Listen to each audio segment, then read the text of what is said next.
All right. So today we're going to be talking about the job and internship searches strategies. One of the main things what we want to be addressing is just some of the things that the tools that you can use, the things that you can do to help yourself secure the position you want, or at least get into the companies that you're really looking forward to working for. Um, a little bit about myself. I've been here going on 2 years now. My main assignment was the College of Science and Engineering Technology. This year, I took on the College of Business Administration and the College of Humanities and Social Sciences. So, if you're in those majors, I am your specialist, but pretty well qualified to work with any major. So, if you have any questions, feel free to copy down my email and email me if you have any questions. If I can't answer them, then I can definitely direct you towards the specialist who maybe oversees the college that you're under. Oh, the reason I picked this picture is because I think this really identifies the way we should be looking at our career, regardless of whether you're just about to graduate or someone like me who's been in higher ed for 11 years. We should always be looking to build upon and move up. And one of the few uh, facts of life is that we're always in a competition. There is a hierarchy in anything you do, and so you have to be mindful of whether or not you're preparing yourself to move up. Otherwise, you're not moving, or worse, you're being moved down. So when we look at this picture, I think about all the things that you could be doing as a student to prepare yourself to be the best possible applicant when you're about to graduate. And again, once you graduate, there's going to be skills or certifications that you should be pursuing to continue to develop professionally to really put yourself in the best position to maybe earn the most that is possible for yourself. So, what do employers want? The National Association of Colleges and Employers, they do a survey every year. They contact thousands of employers and they ask, what do you want to see from the new graduates? What do you want to see um, in the students who are coming out? And they get a long list, but these are the top eight, and these have been pretty consistent over the last 5 to 6 years. Um, so what they're looking for is somebody who has good work ethic, somebody who understands what it is to be a professional. uh, they want people who can communicate both through the written form or verbally. They also want people who can show that they can work with other folks, who can collaborate. They're looking for people with leadership experiences, and that does not mean management. That's a big misconception when it comes to leadership. It doesn't mean you were a manager or a supervisor. It really just means, you know, were you a role model? Were you somebody who trained other people? So you don't need to be the manager or director to train new employees, but that is leadership. Also, do you have natural leadership abilities where, there's just some people who will always take the lead and take control of the situation or the task, and that's fantastic. If that's you, learn about leadership and develop that. If that's not you, and you don't want to do that, that's fine. You can still be a leader by showing good work ethic and being a good employee, or in this case, being a good student. Are you the student that walks in 5 minutes after class, or are you the student that's there 10 minutes before class? If people see that, that says something about you. And so there's different ways for you to show the competencies without necessarily going to the thing that we most associate with these things. Critical thinking and problem solving, this is one of the things that we talk to students about when we do mock interviews. You have to be able to verbalize that you have these experiences and these competencies through your answers in an interview. And so being able to say that you've been presented with a challenge at work, and how did you think it through? Did you analyze the situation? What did you assess? How did you create a solution to that problem? Who did you involve? And ultimately, what was the result? When you can answer an interview question in that way, you can highlight a lot of these competencies like communication and teamwork and critical thinking. So if you got an interview coming up, please make sure you come in and talk to one of our peer career advisors. That's what Mr. Jared is. He's one of the PCAs, and they can work with you on developing the right types of answers for interviews. When it comes to information technology, regardless of what industry you're going into, there is some form of computer literacy that they're going to expect you to have. If you're MIS or computer science, there's programs or software that you should be familiar with. If you're a CJ major, that could be something as simple as Excel. And obviously it's not simple for everybody, but that is one of the things that maybe you learn to have good proficient skills in, so that when you have the opportunity, and trust me, I've seen this a lot, where someone who's younger will step into an office and have the technology background to be able to create spreadsheets, or just simplify some of the ways that things are saved on a cloud, or even in the hard drive. So it is important to have these skills, and it's important for you to realize what kind of skills are necessary for the field that I'm going into. And then the global perspective really just speaks to the ability to relate to people who don't look like you, who are not from where you're from. Um, you want to be able to not only show cultural awareness, but also understand that, even if you don't have that experience, that you can verbalize that you are open minded enough to work with anybody. Because when you're working for somebody else, you're going to have associates, you're going to have team members, you're going to have leadership within that company, you're going to have business partners, you're going to have customers, you're going to have clients. So being able to reflect an open mind to working with anybody who comes through your door or calls you, it's going to be really important that you verbalize that during an interview. And that goes back to the communication, your ability to write well, be concise, and really just simplify the information that you're passing along so it's not confusing. It's going to go to all those people that we just described. So it is important to realize that if I'm stepping into the business world, that there is a form of communication that's accepted, and I need to learn how to write that way so that my communication doesn't become a problem for my employer.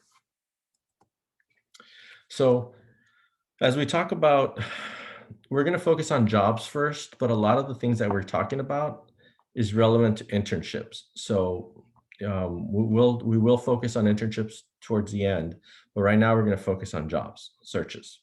So first things first, what was your major, and why did you choose that? 70% of the people in the United States who went to college, they are not working in the field that they majored in. So it's pretty common for us to get jobs in areas away from what we studied. There are a lot of majors out there that are not really designed to put you on a one-way track for any kind of career. That is one of the criticisms of higher education. However, your education does give you a lot of flexibility, so you can go in different directions. And one of the things that I was told a long time ago is that when you have a college degree, employers know that you can learn, and so they can train you to do whatever they need you to do. But in a case like this, we want to focus on your job or your major. Why did you choose it? um, what was it that you wanted to do with that? And if you didn't have anything in mind, that's okay, because we will talk about what are your interests, and what was it over the last 3 to 4 years, where was there a class that really appealed to you? Was there an opportunity for you to maybe do research, or was there an opportunity for you to do a special project where you were exposed to something new in that major that you thought, this might be something that's interesting for me?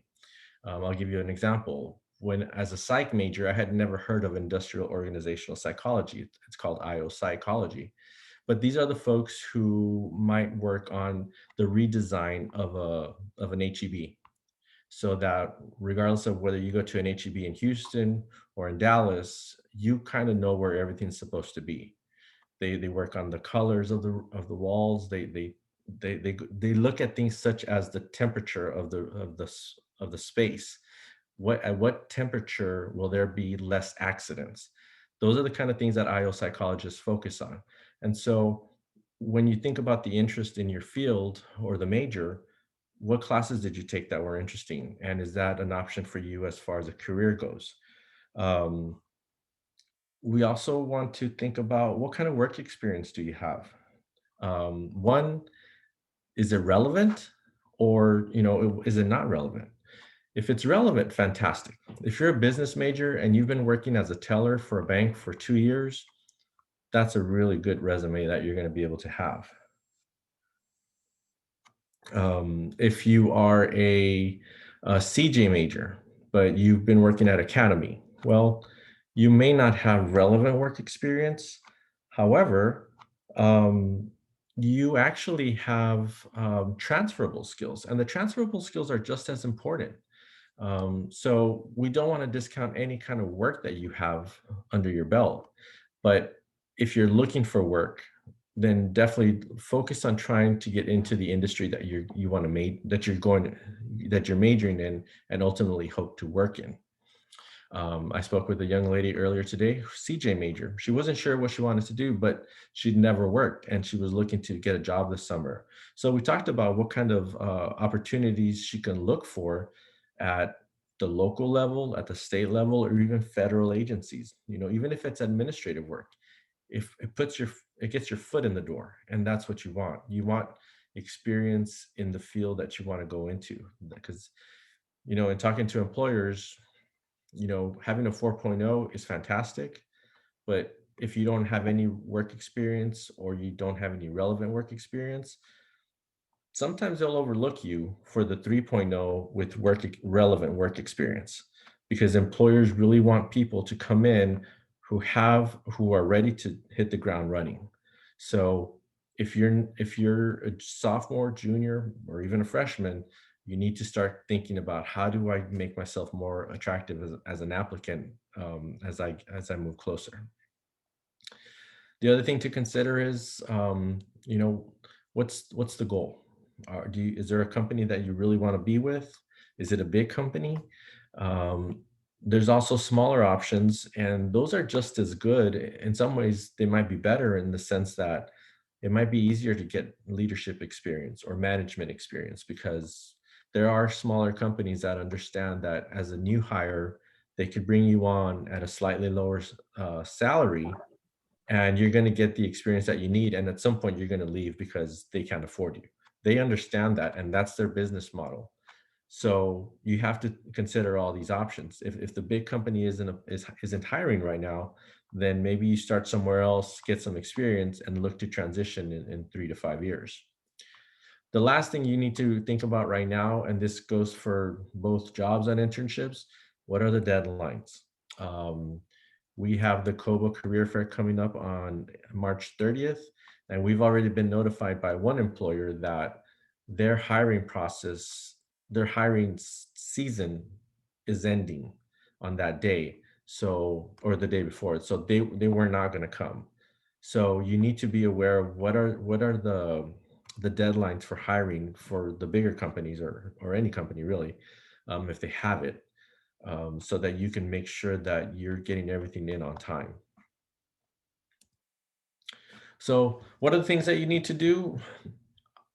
To me, it really boils. I'm a list guy, so it really boils down to making a list and then getting getting things going from there. So one, you want to identify the position title. Um, I work with communication majors a lot. And when we look at marketing positions, we have to look at marketing assistant, marketing coordinator, marketing specialist. And then we look at communication specialist, communication coordinator, social media manager, social media specialist. Those are about 9 different positions, and they all would be applicable to a communication major. But depending on the company, the title is going to be different. So you have to understand the company calls the position you want to get into. And sometimes that's pretty easy to find. Sometimes it's not. You have to look at their job posting. You have to look at the different job boards and just kind of see what kind of terminology is being used. Because when you go doing a search, you can start playing with the different types of terminology that's being used for the position. So definitely identify the position title. And then where do you want to be? Are you looking to leave the state? Are you looking to stay in the Houston area, or do you want to go back to Dallas? Or are you just looking to go to the East Coast or maybe even the West Coast? Whatever. You have to understand what your parameters for this search is going to be. And then you want to research the companies. If you want to go to College Station, your options are you're not going to have as many options as if you were going to the city of Houston. So you have to research the companies that are in that area so that you can figure out what are my options. Um, you want to prepare your documents. You want to have your resumes ready. You want to have cover letters specific to the position you're applying to. And that really should be the case of your resume also. Um, but if you're applying to 3 different companies with 3 different positions, then you're going to have 3 different resumes. If you're applying to 2 different positions at 3 different companies, that might mean 6 resumes that are slightly different. And you have to do that in order for your resume to get through the applicant tracking system. And then the final step is really the networking. You need to build a network for people who can support you on this search, and they can assist you. I was first generation. I didn't have a network. I didn't have anybody who was a licensed professional. I didn't have anybody who was in mental health. So I had to develop my own network as I got out of college and then moved on. So a lot of times this is the struggle that first gen students have. Um, if you're lucky enough that your parents are professionals and they have a network, sometimes we could tap into that. So definitely sit down and think about who's part of your network. You want to think about the people who are closest to you, whether they be your friends or your professors, your family, and then kind of spread out from there. Think about maybe again faculty, or maybe your internship coordinators, or maybe even friends of friends. If you have a family friend who's in the business that you want to go into, you want to move that person into a closer circle of your network. And there's other coffee chats where we will talk about how to network.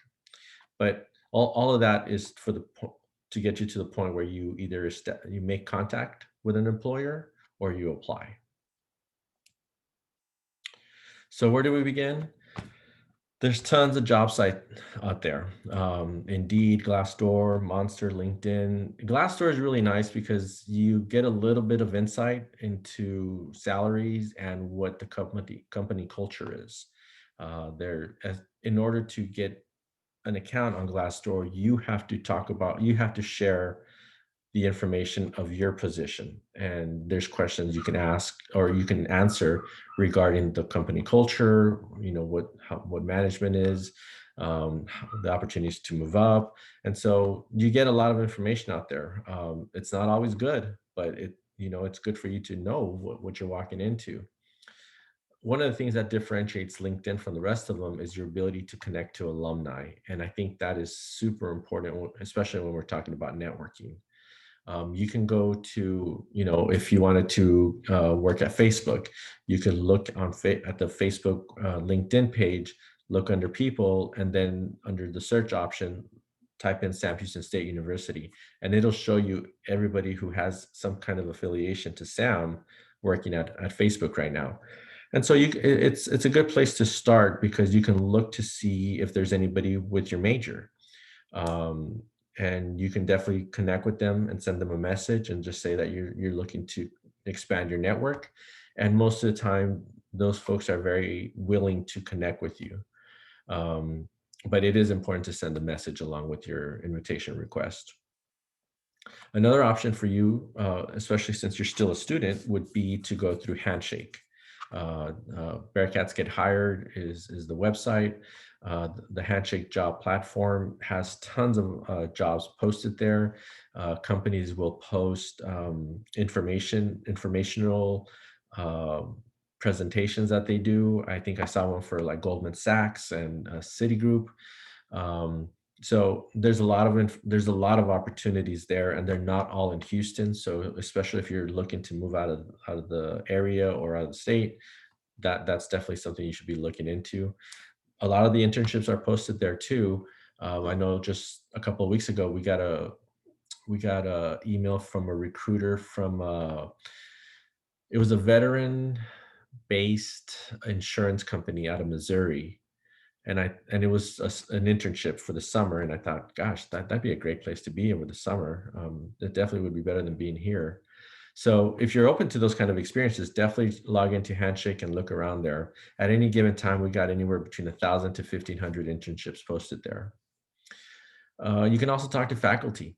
The people that you have good relationships with, those are people that you should be talking to see what they know, who they know, are they aware of any opportunities. Sometimes companies will reach out to faculty that they have a relationship with, and they'll tell them, hey, we're looking for a couple of people, and so those faculty are could be a very good resource for you. You also need to look at the company website. You know, if you wanted to work at Sam Houston State University, there is a link usually at the bottom of the page that says careers or employment, and it'll list all the jobs. It'll tell you what kind of what they want you to do, maybe what the salary is. So that's a really good place to start when you've identified the company that you want to work for, just to see what's available. If you're on LinkedIn, one of the good things about LinkedIn is you can actually connect with HR folks. You can reach out, you can find the campus recruiters for the company that you're wanting to get into, and you can send them a connection request and say something to the effect of, you know, I've been a big fan of Sam Houston State University. I graduated from here, and I'd really love to stay on board and help the future Bearcats. And the campus recruiters, you know, it's their job to bring in talent, so you're making it easier for them by reaching out to them and initiating that contact. And then we talked about the network. You definitely want to take advantage of your network, um, especially if you have family or friends of family who are in the industry that you want to get into. If you're a CJ major, I recently found out that I think 25% of the personnel and law enforcement in the state of Texas graduated from Sam Houston State University. So think about that. That is a fantastic network that you can definitely tap into, and you want to take advantage of that.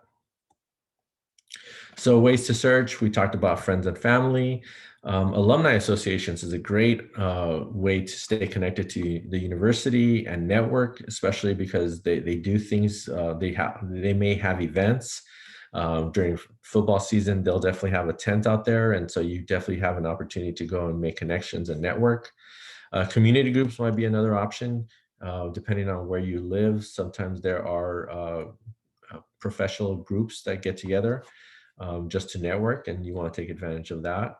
Social media is a great way, and something that's so easily available now for you to interact with employers. A lot of industries have professional organizations or associations. So depending on what you're going into, you can do a search and see what kind of organizations are out there, which would allow you to become a member, add that to your resume, and start receiving up-to-date information for that industry. Obviously, we do the career and job fairs on campus. We had the agriculture, science, and engineering technology career fair a couple of weeks ago. We have the College of Business Administration career fair coming up.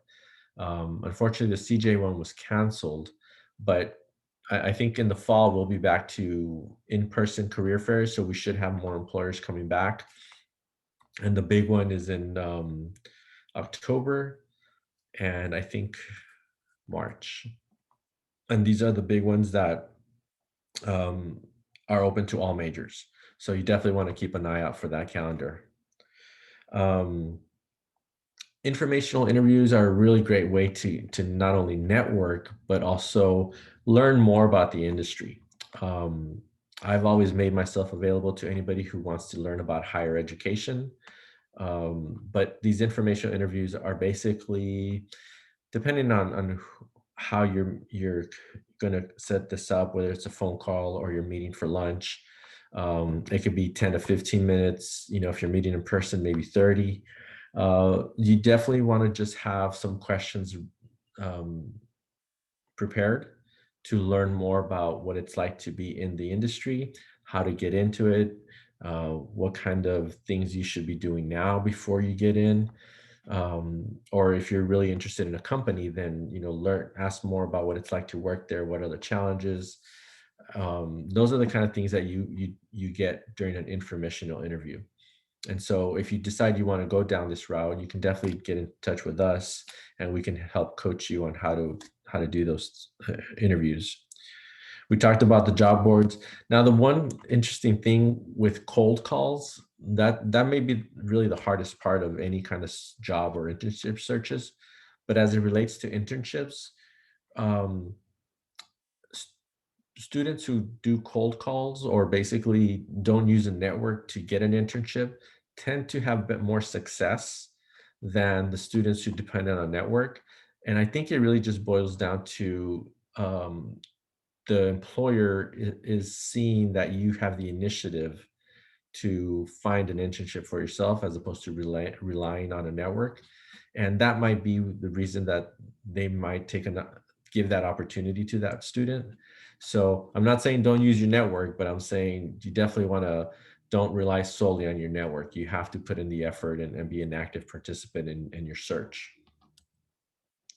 So the other thing we need to talk about is just how do you market yourself? There's tons of social media platforms, and you have to think about which ones are the most relevant to the field that you're in.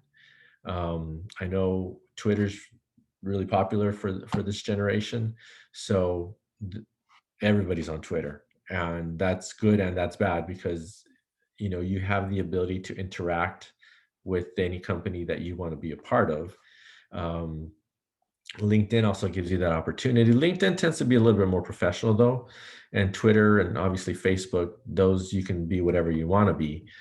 But I do think that it is important to point out that you have the ability to create different accounts. And so one of the things that I always get questioned by students is, you know, should I make my account open? Should I like not be myself, not post the things I want to post because my future employer may be looking? And that's a very subjective question.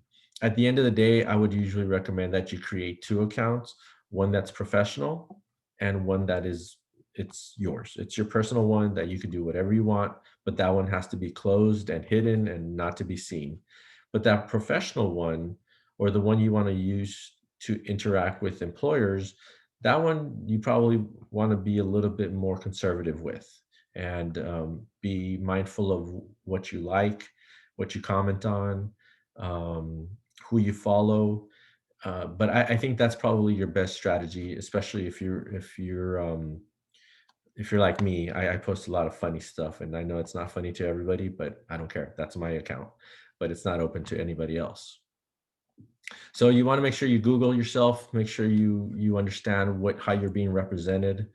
Um, it is really important if you're going to be on social media that you are interacting with the employers in a good way. I've seen high school freshmen who have used Twitter to get two colleges to basically see who will make the better offer with financial aid and grants. I've seen where employers will go back and forth with an applicant to get them on board. Social media can connect you to those employers, and if so, you definitely want to take advantage of that in the best way possible for you to get the job you want.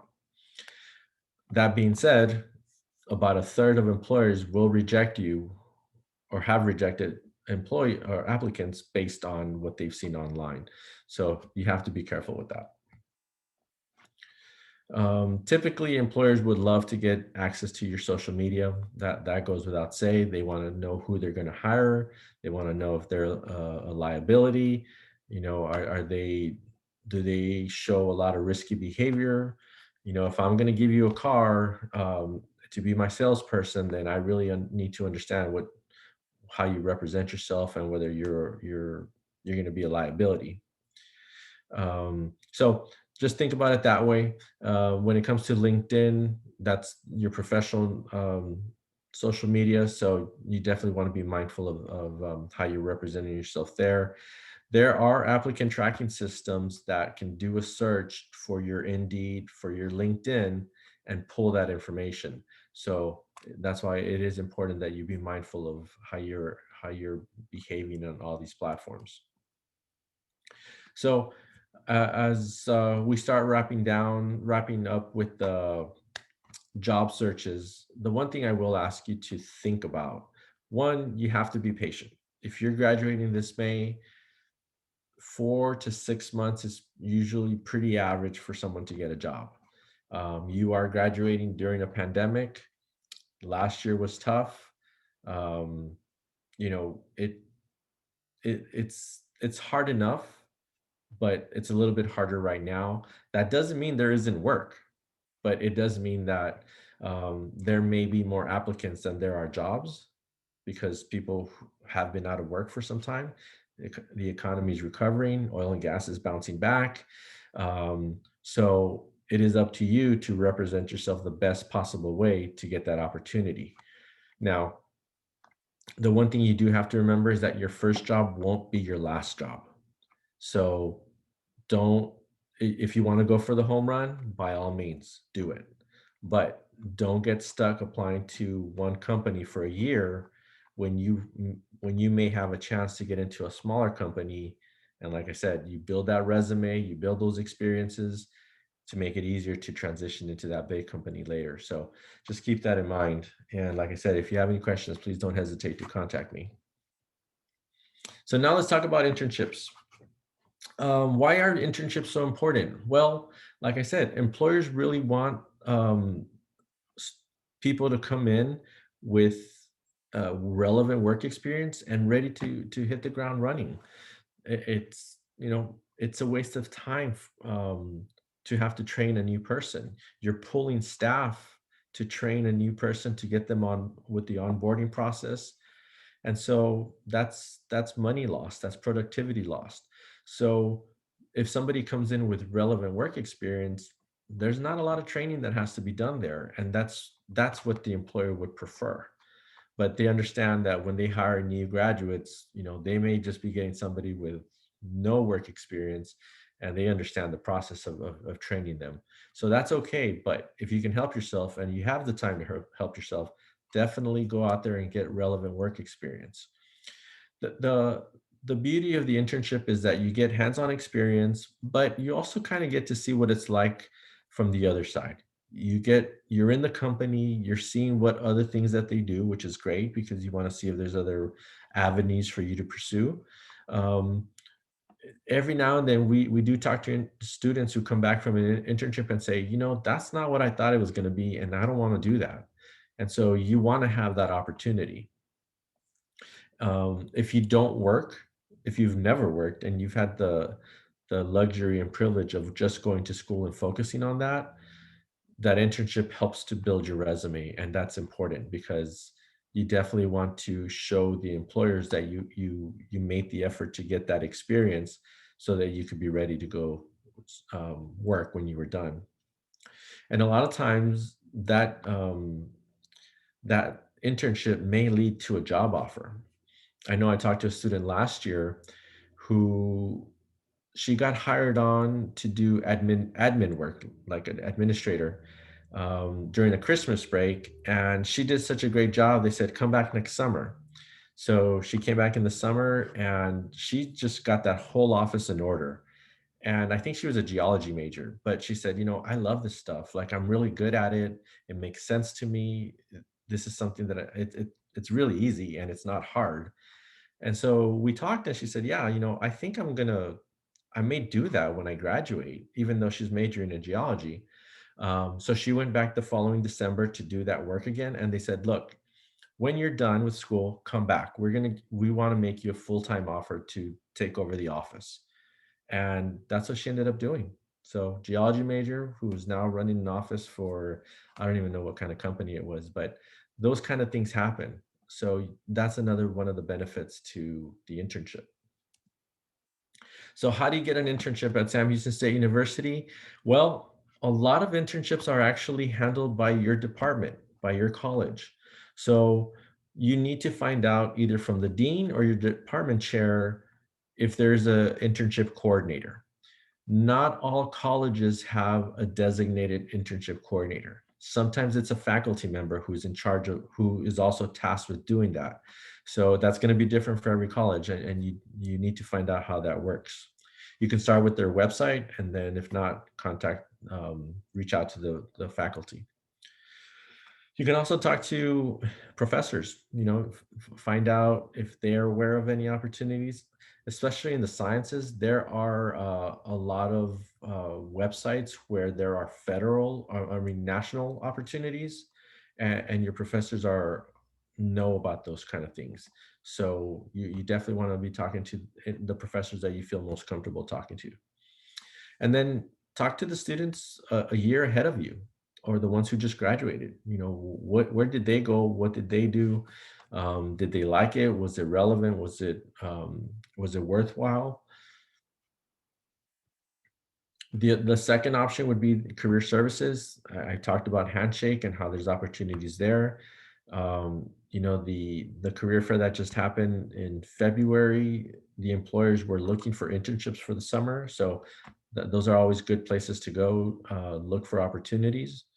And then obviously come and talk to us. We can help you to prepare for those career fairs or for those interviews.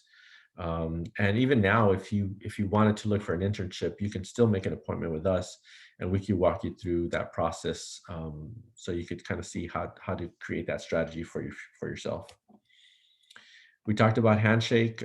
This was a screenshot I took last year, but at this point we had 1,400 internships available. So like I said, it's a great place to go and look to see what options there are. And if you have your Handshake account fully developed, then you have your resume there. And I have a fake one as a student, and I get companies contacting me all the time.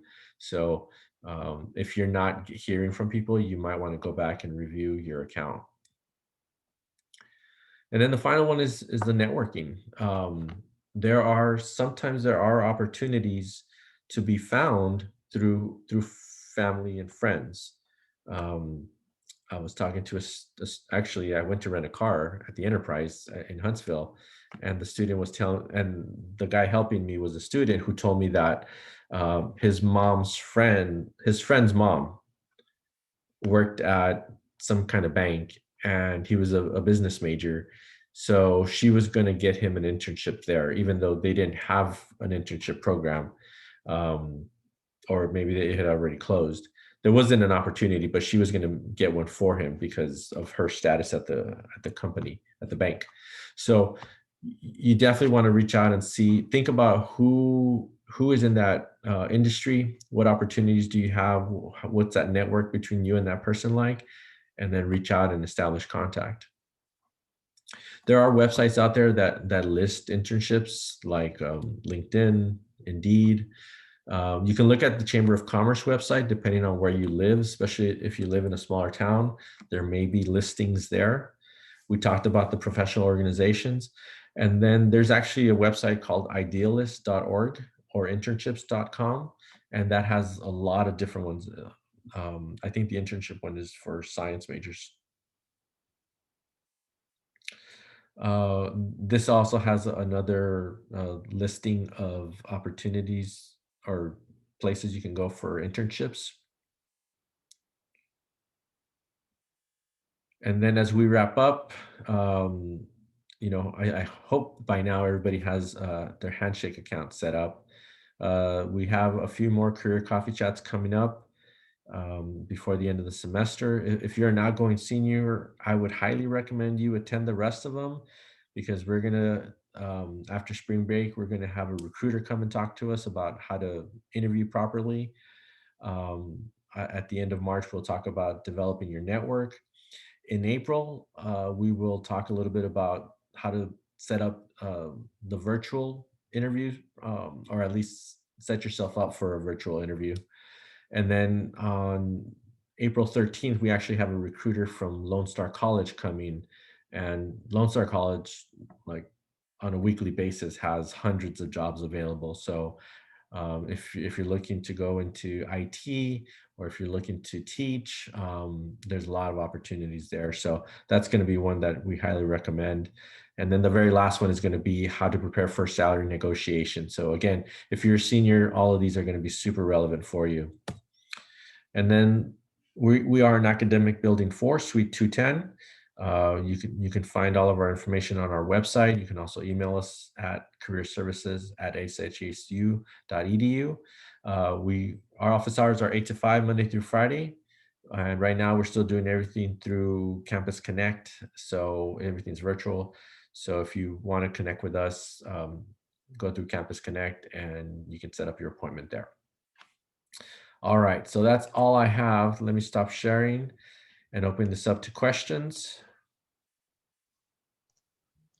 Yeah, hi. I actually did have a question. Okay. So it kind of relates to the CJ field. I'm not a CJ major, but I am interested in fields within the criminal justice field, specifically working for the government, like the federal government. Mhm. Of course, federal agencies is something that a lot of people at SAM always keep an open eye to. Mhm. So you were talking about how a lot of people tend to focus on finding jobs at bigger companies when they can easily start at something smaller and build their way up. Mhm. So, for someone whose end goal is to work at a federal agency, what do you think would be a really good plan to get there? What do you want to do at the federal agency? I have considered special agent, just your general special agent, but I would not be opposed to working more of the defense cybersecurity side of things since that's my major. Okay. So, yeah, I think in a case like that, my first goal would be to get into the agency that you want to be a part of, in whatever lower level of cybersecurity or IT. Hmm. That would be my first goal. My second option would be looking at the state level, law, state law enforcement agencies, because there's going to be a lot of opportunities there. There are also federal agencies that maybe are not very well known, that oftentimes Right. students don't look at, like the Postal Service. The Hmm. Postal Service has their own law enforcement division, and that often gets overlooked, but they do a lot of really cool stuff. I mean, it's almost on level with ATF and the Secret Service. So I would definitely look at all the different agencies that there are to see what kind of opportunities there are. Because at the federal level, I think once you get in and you start developing the security clearances, it makes it easier to move around. Oh, okay, cool. Okay, sounds great. Thank you. You're welcome.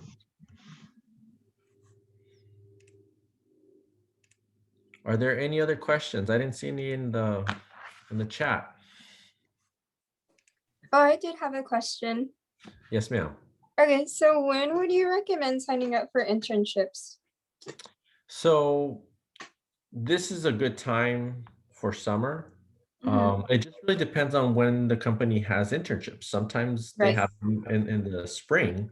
So in that case, you're kind of looking at October. So you really kind of want to identify the places you want to be, and Mhm. then look at what their schedule is. I think it was DHL that told us like their season's coming up to an end. Right. So you want to find out what those timelines are. And that's why LinkedIn is really good, because it makes it a little bit easier to identify the HR people that can answer that question. Otherwise, you go to the company website and see if maybe there's a general number for HR, and you should be able to get that information. Okay, sounds good. Oh, and then one other question. So if we would want to continue coming to the rest of the chats for today, Mhm. would you have to register again? No, I changed that so you don't have to register. Okay, sounds good. Thank you. Yeah, thank you. So, on the topic of jobs, Mhm. how familiar are you with ZipRecruiter? Not a whole lot. What's your question? I I've sent a resume over there, and it seems like they take the resume and hand it to all these employers, and it just doesn't seem like I do a whole lot of applying. How effective do you think it would be? It's hard to say, but I think you treat it as an opportunity to have your resume out there, but that doesn't mean you stop doing your own work. Right. Um, I think the best strategy, even like if you do Indeed, your resume's out there. Hmm. And so anybody doing a search, they may be able to pull that information either through Indeed. It's funny because like we had one of an alumni. She was a recruiter for Wayfair, and she was describing how they do searches on LinkedIn because their platform is different than everybody else's. So they can basically go in and look for people with 5 years experience, bachelor's in MIS, and just kind of develop a query and then do a search, and then it'll give them hundreds of people, and that's how they start communicating with folks. So I think you want to have your information out there in a safe way, um, but you don't stop doing the search yourself. Hmm. Okay.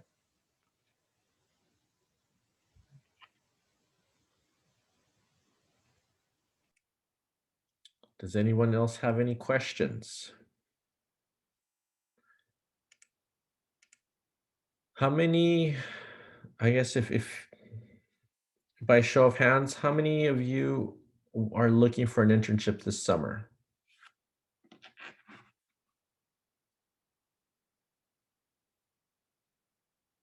I meant to raise my hand. That was not what I meant to do. But I actually had been looking, and I got one in the past few weeks, so Oh, I'm happy fantastic. about that.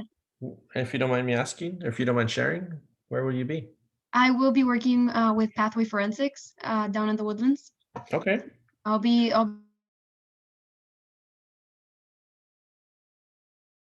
and talking to alumni helped a million. I actually only found out about the company because I spoke to an upperclassman who graduated, I believe, last spring. Hmm. So I definitely resonated with those parts of the presentation. Okay. Good.